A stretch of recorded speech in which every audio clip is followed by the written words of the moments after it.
సరికొత్త అధ్యాయం మొదలైంది. పవన్ కళ్యాణ్ స్థాపించిన జనసేన కీలక పార్టీగా అవతరించింది. పార్టీ స్థాపించిన నాటి నుంచి ఎన్నికల్లో విజయం సాధించి అసెంబ్లీ వైపు అడుగులు వేసే వరకు సాగిన పవన్ రాజకీయ ప్రస్థానం మీద న్యూస్ 360 స్పెషల్ స్టోరీ. పవన్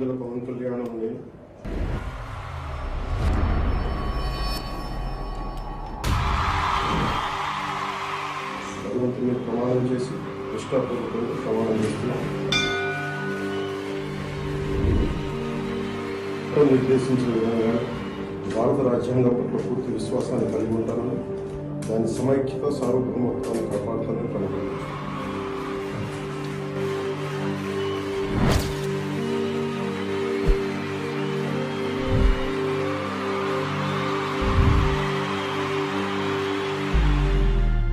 కొన్నిసార్లు రావటం లేట్ అవ్వచ్చేమో కానీ రావటం మాత్రం పక్కా. పవన్ కళ్యాణ్ పలికిన సంభాషణ ఇది. ఆయన రాజకీయాల్లోకి త్వరగానే వచ్చారు, కానీ అధ్యక్ష అని పిలవడానికి 10 ఏళ్ల పాటు రాజకీయ క్షేత్రంలో యుద్ధమే చేశారు. ఆయన శక్తి సామర్థ్యం ఏంటో ప్రత్యర్థులకు తెలుసు. అందుకే పేదలకు నీడలా నిలబడదామనుకున్న పవన్ ను పడగొట్టాలనుకున్నారు. వ్యక్తిగత విమర్శలతో ఆయనపై ముప్పేట దాడి చేశారు. దత్తపుత్రుడనే మాటలతో ముఖ్యమంత్రి నుంచి మంత్రుల వరకు ప్రతి ఒక్కరూ మానసికంగా కుంగతీయాలనుకున్నారు. కానీ చంద్రబాబు నాయుడు ఎన్నికల ముందు మేనిఫెస్టోని చెప్తాడు, కానీ ఎన్నికల తర్వాత మేనిఫెస్టోని తన వెబ్సైట్ లో నుంచి కూడా తీసేస్తారు తప్ప చేయదు. ఇంకో అతనికి జెండా లేదు, అజెండా లేదు. నిన్న ఎక్కడో మాట్లాడారు, అమిత్ షాతో చెప్పి జగన్మోహన్ రెడ్డి గారిని ఒక ఆట ఆడుకుంటాను. నేను సూటిగా ఆ వ్యక్తికి చెప్తున్నా, జగనన్నతో ఆట ఆడాలన్నా, ఆయన్ని ఓడించాలన్నా దేశాన్ని గడగడలాడించిన సోనియా గాంధీ వల్లే కాలేదు. ఆటలో అరటి పండుగ పీకలేవని సందర్భంగా తెలియజేసుకుంటున్నాను. ఎందుకంటే నీ సినిమా రిలీజ్ అయితే నీ సినిమాని 4 ఆటలు కూడా నువ్వు ఆడించుకోలేవు. ఇక జగనన్న నువ్వేం ఆడిస్తావని కూడా ఈ సందర్భంగా తెలియజేసుకుంటున్నాను. అయితే పవన్ ఉక్కు సంకల్పం ముందది నిలబడలేదు. జనమే ప్రభంజనమై ఆయన గెలిపించారు. రాజకీయ క్షేత్రంలో ఒక్కడిగా అడుగుపెట్టిన పవన్ కళ్యాణ్ ప్రజాభిమానంతో నేటి ఆంధ్రప్రదేశ్ రాజకీయ యవనికపై సరికొత్త చరిత్ర లిఖించడానికి ముందడుగు వేస్తున్నారు.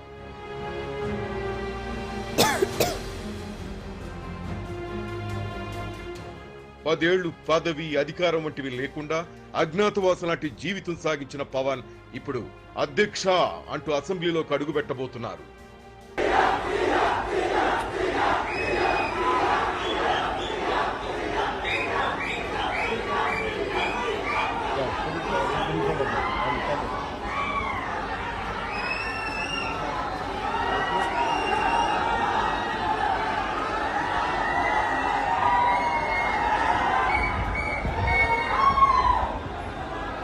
సూట్ కేసులతో డబ్బులు పట్టుకుని ఇంటి ముందు నిలబడే నిర్మాతలు, విలాసవంతమైన జీవితం, ఫారిన్ ట్రిప్పులు, ఇవేవి పవన్ కళ్యాణ్ కు సంతృప్తినివ్వలేదు. ఎక్కడికి వెళ్ళినా, ఏ సినిమా చేస్తున్నా ఒకటే ఆలోచన, తనని ఆరాధించే, అభిమానించే వారి కోసం ఏదైనా చేయాలి.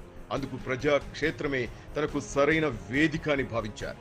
రాజకీయాల్లోకి ప్రవేశించడం అంటే పులి మీద స్వారీ. దాన్ని చాలా దగ్గర నుంచి చూశాడు. తంది సుదీర్ఘ రాజకీయ ప్రయాణమని తెలుసు. నేరుగా రాజకీయ రణక్షేత్రంలో దిగితే ఏం జరుగుతుందో కూడా తెలుసు. అందుకే అప్పుడే ఆవిర్భించిన ఆంధ్రప్రదేశ్ కు అనుభవజ్ఞుడైన పాలకుడు కావాలనే ఉద్దేశంతోనే టీడీపీ అధినేత చంద్రబాబుకు మద్దతు తెలిపాడు. ఎన్డీఏతో మైత్రిని కొనసాగించాడు. వామనవతారాన్ని చూపిస్తుంది జనసేన. జగన్ గుర్తుపెట్టుకో, అర్ధపాతాళానికి తొక్కకపోతే నా పేరు పవన్ కళ్యాణే కాదు, మా పార్టీ జనసేనే కాదు. మర్చిపోకో. రేపు ఎన్నికలైనప్పుడు వైసీపీ వాళ్ళకి తెలుస్తోంది మనం ఎంతో. నెత్తి మీద కాలేసి తొక్కుతాం కదా, అప్పుడు అర్థమవుతుంది మేమేంటో. 5 ఏళ్లు గిర్రున తిరిగాయి. రాజకీయాల్లో శాశ్వత శత్రువులు, శాశ్వత మిత్రులు ఉండరు. 2014లో టీడీపీకి మద్దతు పలికిన పవన్ కళ్యాణ్ 2019లో సైద్ధాంతిక విభేదాలతో తెలుగుదేశం పార్టీకి దూరం జరిగారు. ఆ ఎన్నికల్లో వామపక్షాలు బీఎస్పీతో కలిసి పోరాటానికి దిగారు. తాను ఢీకునేది 2 బలమైన శక్తులని తెలుసు, కానీ కార్యదీక్షతో ముందుకు కదిలారు. ఫలితం ఒకే ఒక స్థానంలో గెలుపు. తాను పోటీ చేసిన 2 స్థానాల్లోనూ ఓటమి. మరో రాజకీయ నాయకుడైతే నెమ్మదిగా పార్టీని వదిలించుకునేందుకు చూసేవాడు. కానీ పవన్ కళ్యాణ్ తనతో పాటు పార్టీ శ్రేణులు మనోధైర్యం కోల్పోకుండా చేశారు. గెలిచిన ఆ ఒక్క అభ్యర్థి పార్టీని వీడినా పెద్దగా విమర్శలు చేసింది కూడా లేదు. ఓటమిని దిగమింగి ఓర్పుగా ముందుకు కదిలారు. మాట్లాడితే నా వ్యక్తిగత జీవితం గురించి మాట్లాడుతూ ఉంటాడు. నీ వ్యక్తిగత జీవితం గురించి మాట్లాడాలంటే నా దగ్గర టన్నుల ఇన్ఫర్మేషన్ జగన్, మర్చిపోకు. ఇప్పుడు దాకా నువ్వు పవన్ కళ్యాణ్ తాలూకు శాంతిని చూసావు, మంచితనాన్ని చూసావు. జగన్ నీకు యుద్ధాన్ని ఇస్తాను, మర్చిపోకు. యుద్ధం. సాధారణంగా ఎన్నికల్లో ఓడిపోతే ఏ రాజకీయ నాయకుడికైనా ఒక విధమైన నిర్లిప్తత ఆవరిస్తుంది. కానీ జన సైనికులు నిరంతరం ప్రజాక్షేత్రంలో ఉండేలా పవన్ కళ్యాణ్ సన్నద్ధం చేశారు. ప్రజాభీష్టం మేరకు భారీ మెజార్టీతో గెలిచిన వైసీపీపై వెంటనే దుమ్మెత్తిపోయడం సరికాదన్న రాజకీయ విజ్ఞతను ప్రదర్శిస్తూ దాదాపు ఏడాది పాటు పెద్దగా విమర్శల జోలికి పోలేదు. నేను కలల కంది ఒక దేశపు సంపద, నదులు కాదు, అరణ్యాలు కాదు, కలల ఖనిజాలతో చేసిన మీలాంటి యువత వాలంటీర్లారా, మీరు బిజినెస్లు కావాలి, మీరు వ్యాపారస్తులు కావాలి, సైంటిస్టులు కావాలి, మీరు ప్లేయర్స్ కావాలి. ఇలా నేను అనుకుంటా ఉంటే మీరు కూర్చోబెట్టి 164 రూపాయల 38 పైసలకి పైగా మీ వల్ల మీరు బాగానే ఉన్నారు. మీతో పాటు కొంతమంది క్రిమినల్స్ కూడా దీంట్లో జాయిన్ అయిపోయారు. వాళ్ళ వల్ల మీకు కూడా చెడ్డ పేరు వస్తుంది. అసలు జనవాణి అనే కార్యక్రమమే ప్రారంభం అవటానికి వైసీపీ మహిళా వాలంటీరే కారణం, గుర్తుపెట్టుకోండి. నెమ్మదిగా అధికారం మత్తు తలకెక్కిన వైసీపీ వ్యవస్థలను నిర్వీర్యం చేయటం మొదలుపెట్టింది. ప్రశ్నించిన జన సైనికులపై దాడులకు తెగబడింది. దీంతో జనసేననే స్వయంగా రంగంలోకి దిగి వైసీపీ ప్రభుత్వ దమనకాండను ప్రజాక్షేత్రంలో ఎండగట్టడం మొదలుపెట్టారు. చెప్తున్నాగా జగన్, నువ్వు ఇప్పటిదాకా ఫ్యాక్షన్ లీడర్లతో గొడవలు పెట్టుకున్నావు, రాజకీయ నాయకులతో గొడవలు పెట్టుకున్నావు. విప్లవకారుడైన రాజకీయ నాయకుడితో నువ్వు గొడవ పెట్టుకోవాలా? చూపిస్తాను నీకేంటో. విప్లవకారుడికి ఏముంటది? వాడికి భయాలు ఉండవు, ప్రాణం మీద ఆశ ఉండదు. వస్తే రాని, పోతే పోని అనుకుంటాడు. అతులు సుతులు పోతే పోని, అలాగే ముందుకెళ్తాడు. వాడికి భయాలు ఉండవు. అలాంటి భయం లేనివాడితో పెట్టుకున్నావు. నాకేంటి కోరిక? నువ్వు అన్యాక్రాంతంగా అందరినీ దోచేస్తున్నావు. నువ్వు కాదు, నీలాంటి ఎంతమంది జగన్లు వచ్చినా ఎదుర్కోవడానికే మా జనసేన పెట్టాం. పార్టీ నడపాలంటే డబ్బులు కావాలి. అందుకోసం తాను వద్దనుకున్న సినిమాలను మళ్లీ చేశారు. ఆయన సినిమాలకు ఏపీ ప్రభుత్వం సృష్టించిన అడ్డంకులు అన్నీ ఇన్ని కావు. వాటిని కాచుకుని నిలబడ్డారు. సామాన్యుల్లో అసామాన్యుడిగా దూసుకెళ్లారు. సీఎం అనే అభిమానులుంటే ముందు నన్ను గెలిపించండి అంటూ వినమ్రంగా అడగగలిగిన రాజకీయ నాయకుడు ఎవరైనా ఉన్నారంటే అది పవన్ కళ్యాణ్ మాత్రమే. ఆత్మహత్య చేసుకున్న రైతు కుటుంబాలను ఆదుకోవాల్సిన ప్రభుత్వం అలసత్వం ప్రదర్శిస్తే తన పార్టీ ఫండ్తో ఆ కుటుంబాలకు ఆర్థిక సాయం చేసి తన విశాల హృదయాన్ని చాటుకున్నారు. అందువల్ల నాకేంటి, అన్ని కులాలు బాగుండాలని కోరుకుంటాను. మనం ఏ కులంలో పుట్టాలో మన చాయిస్ లేదు. కానీ ఎలా ప్రవర్తించాలో, ఏ కులానికి సంపూర్ణ న్యాయం చేయాలైతే అవగాహన ఉన్నవాడిని. నేను మిమ్మల్ని విడదీసే వ్యక్తిని కాదు జగన్మోహన్ రెడ్డి గారు, మిమ్మల్ని కలిపే వ్యక్తిని, మీ 5 కులాలని కలిపే వ్యక్తిని, ఉపకులాలని. సో మీకు ఎంత, నా సైడ్ నుంచి మీకు సపోర్ట్ కావాలి అనేది నేను ఖచ్చితంగా చేసి పెడతాను. ఇది కేవలం ఎలక్షన్కి సంబంధించి కాదు. కష్టాల్లో ఉన్నప్పుడు ఆదుకునేవాడే నిజమైన స్నేహితుడు. ఆ స్నేహ ధర్మం పాటించిన వ్యక్తి పవన్ కళ్యాణ్. టీడీపీ అధినేత చంద్రబాబుపై అక్రమ కేసులు బనాయించి జైలు పాలు చేసిన సమయంలో తాను ఉన్నానంటూ వచ్చి నిలబడ్డారు. తెలుగుదేశం అధినేత శ్రీ చంద్రబాబు నాయుడు వారి మీద కూడా నిన్న నంద్యాలలో జరిగిన సంఘటన అలాంటిదే. ఈరోజు ఆయన అరెస్ట్ చేయడాన్ని సంపూర్ణంగా దాన్ని జనసేన ఖండిస్తూ ఉంది. అంటే శాంతి భద్రతలకి ఎలాంటి విఘాతం కలిగించిన వారి వైసీపీ పార్టీ, పోలీసులు, ప్రభుత్వం సంసిద్ధంగా ఉన్నాయని ఆయన చెప్తా ఉన్నారు. మాకు అర్థం కాంది, అసలు లా అండ్ ఆర్డర్ని కంట్రోల్ చేయాల్సింది పోలీసులు కదా. ఇందులో మీ పార్టీకి సంబంధం ఏంటి? అసలు మీ పార్టీ ఉండటం వల్ల కదా ఇంత law and order situation arise అయింది. ఈ రోజున ఒక నాయకుడు అరెస్ట్ అయితే ఆయనకి మద్దతుగా వారి నాయకులు కానీ, ఆయన అనుచర వర్గం కానీ, ఆయన క్యాడర్ కానీ ముందుకు రావడానికి ఖచ్చితంగా వస్తారు. అది ప్రజాస్వామ్యంలో అది భాగం. అది వాళ్ళ రోడ్లో నుంచి, ఇళ్లలోంచి బయటికి రాకూడదు అనుకుంటే ఎట్లా? ఇది ఎలా ఉందంటే, మీ నాయకులేమో అక్రమాలు చేయొచ్చు, దోపిడీలు చేయొచ్చు, జైలుల్లో మగ్గిపోవచ్చు, కానీ మీకేమో విదేశాలకు వెళ్ళే అవకాశం అయితే మీకు ఉంటుంది. అలాంటిది కనీసం వారి నాయకుని అరెస్ట్ చేస్తే వాళ్ళు కనీసం మద్దతుగా ఇంట్లో నుంచి బయటికి కూడా రాకూడదు అనుకుంటే దీన్ని ఏ విధంగా తీసుకోవాలి? దీన్ని ఖచ్చితంగా రాజకీయ కక్ష సాధింపు క్రమంగానే దీన్ని చూస్తున్నాం. దీంట్లో ఎలాంటి లా అండ్ ఆర్డర్ సిచ్యువేషన్ కంటే కూడా ఖచ్చితంగా ఇది ఒక రాజకీయ కక్ష సాధింపు చర్యల్లో భాగంగానే దీన్ని జనసేన చూస్తూ ఉంది. చంద్రబాబు నాయుడు గారికి సంపూర్ణ మద్దతు జనసేన తెలియజేస్తా ఉంది. తీవ్ర నిరాశలో ఉన్న టీడీపీ శ్రేణులకు మనోస్థైర్యాన్ని ఇచ్చారు. రాజమహేంద్రవరం సెంట్రల్ జైలుకు వెళ్లి మరీ టీడీపీకి మద్దతు పలికారు. చంద్రబాబును టీడీపీని నిర్వీర్యం చేసేందుకు జగన్ చేసిన ముప్పేట దాడిని అడ్డుకోవటంలో కీలక పాత్ర పోషించారు.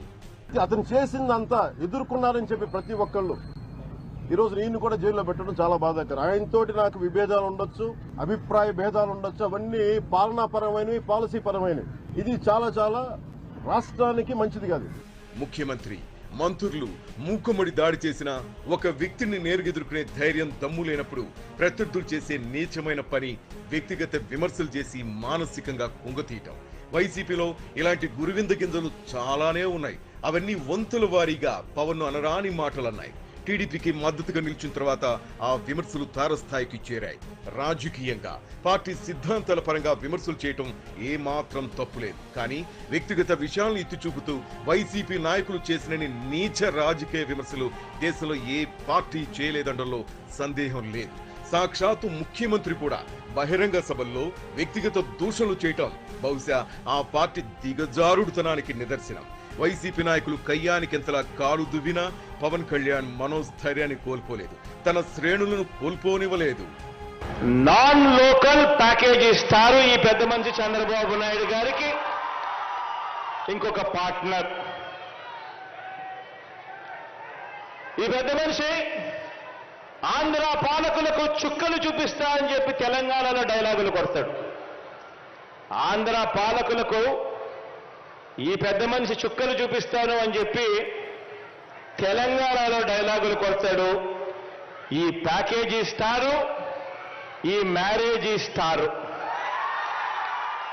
ఆ దత్తపుత్రుడు ఎలా తయారయ్యాడంటే నువ్వు మొరగమంటే మొరుగుతాడు, కరవమంటే కలుస్తాడు. అలా ఒక వింత జీవిలాగా ఈరోజు తయారయ్యాడు. ఆయనకంటే ఒక జెండా లేదు, ఆయనకంటే ఒక అజెండా లేదు. పవన్ కళ్యాణ్ గారి మల్టిపుల్ పర్సనాలిటీ డిజార్డర్ ని చివరి రోజున తణుకులో అద్భుతంగా ప్రదర్శించారు. ఈ మల్టిపుల్ పర్సనాలిటీ డిజార్డర్ కి ఎవరైనా వైద్యం చేసేవారు ఎవరైనా ఉంటే ఈ చూడండి, దీన్ని బట్టి మీకు ఒక దాన్ని ఏమంటారు కేస్ స్టడీగా పనికొస్తుంది. మన చంద్రబాబు నాయుడు కదా, ఆయన తప్పు చేసినా కానీ ఒప్పే, ఆయన తప్పు చేస్తే మాత్రం ఖచ్చితంగా మనం చెప్పాలని అవసరం లేదనే భావాలు ఏమైనా ఏర్పరచుకున్నారా? ఒకసారి దీని అందరూ సమాధానం చెప్పాల్సిన వ్యక్తులు మౌనంగా ఉంటే చాలా ఆశ్చర్యంగా ఉంది. దొంగకు వత్తాసు పలికినందుకు తమరికేమన్నా ముట్టాయా పవన్ కళ్యాణ్ గారు? ఈ ఎన్నికల్లో టీడీపీ, జనసేన, బీజేపీ కలవడంలో పవన్ కళ్యాణ్ది కీలక పాత్ర. మొదటి నుంచి కేంద్రంలో అధికారంలో ఉన్న బీజేపీతో కలిసి ఉంటూనే రాష్ట్రంలో ప్రభుత్వ వ్యతిరేక ఓటు చేరకుండా ఉండాలంటే కలిసి పోటీ చేయాలంటూ అనేక వేదికలపై చెబుతూ తన పార్టీ శ్రేణులను సన్నద్ధం చేయటం మొదలుపెట్టారు. ఈ క్రమంలో జగన్ దాడిని ఒంటరిగా ఎదుర్కొంటున్న తెలుగుదేశం పార్టీకి స్నేహహస్తం అందించారు. తన పార్టీ వర్గాలతో పాటు తన సామాజిక వర్గానికి చెందిన పెద్ద పెద్ద నాయకులు సైతం టీడీపీతో చేయి కలపడాన్ని ఆక్షేపించారు. సైద్ధాంతిక పరంగా తమ మధ్య కొన్ని వైరుధ్యాలున్నా వైసీపీ అరాచక పాలన అంతం చేయడంతో పాటు ప్రభుత్వ వ్యతిరేక ఓటు చీలకూడదన్న భావనతో పవన్ కళ్యాణ్ తానే ఒక అడుగు ముందుకు వేశారు. అందులో భాగంగానే టీడీపీ, బీజేపీల మధ్య సయోధ్య కుదిర్చి ఏపీలో ఎన్డీఏ కూటమి ఏర్పడడానికి సూత్రధారి, పాత్రధారి అయ్యారు. ఆ ప్రయత్నం నేడు ఆంధ్రప్రదేశ్ లో ఫలించి కూటమి విజయానికి ప్రధాన కారణమైంది. కేవలం వైఎస్ జగన్ తన పార్టీ మనుషులు, తన వారు, తన మనుషులు తప్ప మొత్తం 5 కోట్ల మంది ప్రజల్ని హింసించే పరిస్థితుల్లో నేను ఒకటే ప్రధానమంత్రి గారిని కోరుకున్నాను. నేను చేతులెత్తి నమస్కరిస్తున్నాను. మీ ఆశీస్సులు కావాలి. మేము ఈ విష గడియల నుంచి మేము కూడా మీరు కన్న కలలో అమృత గడియల్లో మేము ప్రవేశించాలి, మీరు కలిసి తీసుకెళ్ళండి అని వేడుకున్నందుకు, వారి పెద్ద మనసుతో అంగీకరించినందుకు మనస్ఫూర్తిగా నేను హృదయపూర్వక కృతజ్ఞతలు తెలియజేసుకుంటూ 2024 ఎన్నికల్లో పవన్ కళ్యాణ్ ఎదురైన అతిపెద్ద సవాల్ సీట్ల సర్దుబాటు. టీడీపీతో పొత్తు ప్రకటించగానే ఏపీ రాజకీయాల్లో జరిగిన అతిపెద్ద చర్చ జనసేనకు ఎన్ని సీట్లు కేటాయిస్తారని. ఎన్నికలకు ముందు టీడీపీకి ఎదురైన గడ్డు పరిస్థితులను తనకు అవకాశంగా మలుచుకోలేదు. ఆ పార్టీకి మద్దతు ప్రకటించి అండగా నిలబడ్డారు. ఈ దశలో పవన్ కళ్యాణ్ ఎన్ని సీట్లు అడగాలో ప్రతి ఒక్కరూ సలహాలిచ్చేవాళ్లే. కానీ ఎక్కడ నెగ్గాలో కాదు, ఎక్కడ తగ్గాలో పవన్ కళ్యాణ్ కు బాగా తెలుసు. తన బలగాన్ని సరిగ్గా అంచనా వేసి తక్కువ సీట్లు తీసుకుని అన్ని స్థానాల్లో గెలవాలన్న ఎజెండాతో ముందుకొచ్చారు. ఎన్ని స్థానాల్లో పోటీ చేశామన్నది ముఖ్యం కాదు, స్ట్రైక్ రైట్ ముఖ్యం అంటూ శ్రేణుల్ని సముదాయించడంతో పాటు విమర్శలకు ధీటైన జవాబిచ్చారు. తన డిమాండ్ వల్ల కూటమి తన రాజకీయ లక్ష్యం దెబ్బ తినకూడదని ఒక అడుగు వెనక్కి వేశారు.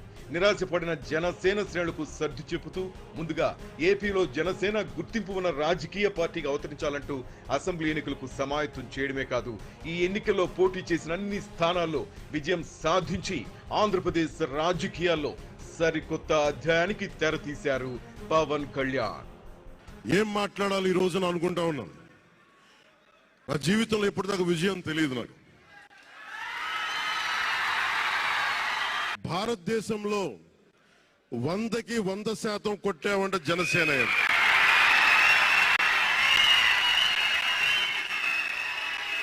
100కి 100.